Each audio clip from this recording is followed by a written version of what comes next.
Now, I'm a woman over 60 and I don't want to look older than my 62 years. I want to look my age, and that will often be younger than shops designed for women my age dictate I should look.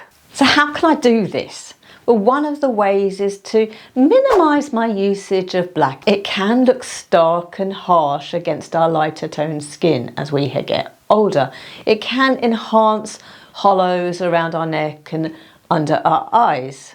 It can make our skin look paler and more uneven.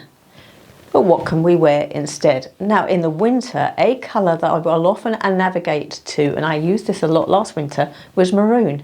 And often as a column, because if you've got several items, tops and bottoms in maroon, put them together, you've got that beautiful column in a colour that's alternate to black. Another one that could be used in the winter, say, is brown, because that's an on-trend colour. It's another neutral, it's a softer neutral than black. And in the summer we can navigate to those other neutrals like the beiges and the creams. Navy as well, navy for winter and summer. Now, a tip that I read somewhere, and it had not occurred to me, but this is just so true.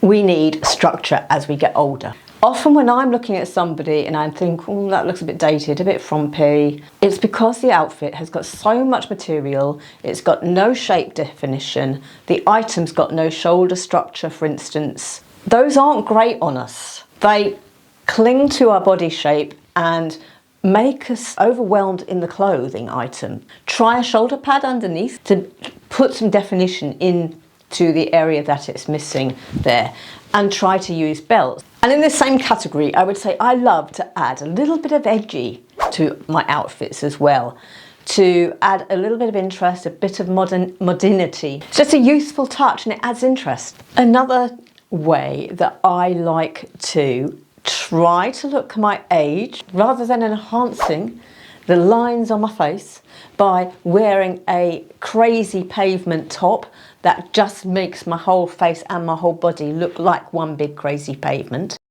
I will actually wear vertical stripes, such as this shirt I'm wearing now. That's always a fallback, because if you're worried about weight, for instance, you've got the vertical nature going on. You can have so much fun in vertical stripes as well. I mean, this is an example, isn't it? This shirt here, I've got it recently from Jules at a country fair, so I don't know if it's still in stock or whether it was old stock of theirs. I will try to find something similar for you, but I love these fun vertical stripes with different colours in, or different shades of one colour, so it's tonal. And that is a much better idea, because we can't see, you know, if I'm wearing this, you can't see the crazy pavement going on in my face. Not so much. And often large prints are associated with our age group as well, and the shops will push those large prints. For some reason they think it appeals to us. Do the opposite. Do the absolute opposite. Go for the smaller ditzy prints. And the shops will also try to push those sets. Oh yes, that's handy. Look, we'll sell a little top, we'll sell a top with a big print all over it and a matching necklace. That'll be handy for that age group. They'll love that. Avoid it. And I know crew necks are actually very popular. We're seeing them a lot. But, and this is a hard one for me, because I do take notice of fashion. I do see crew necks and I am drawn to them in that sense. But I know with a crew neck, what we have here is a point of interest line where it finishes.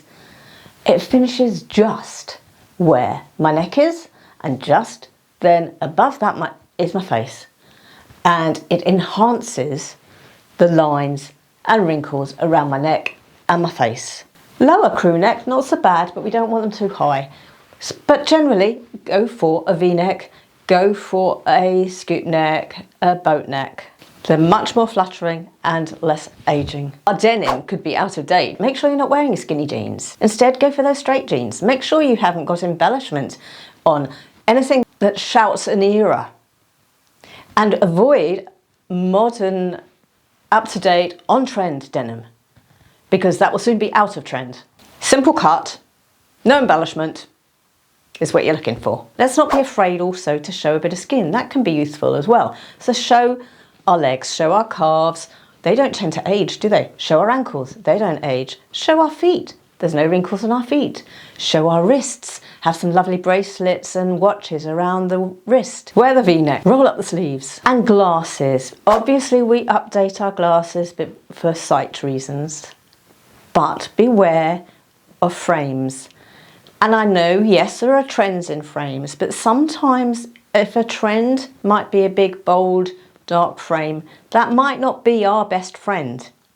We're better in lighter frames, maybe metal frames, maybe the glasses without frames, or just a lighter coloured, thicker frame. And think about where they're falling. Sometimes, glasses might fall down here, and the magnifying the lines under the eyes. But the shape of the glasses as well, we don't want the ones that just droop down and just add an elongation to our face and we're all drooping down.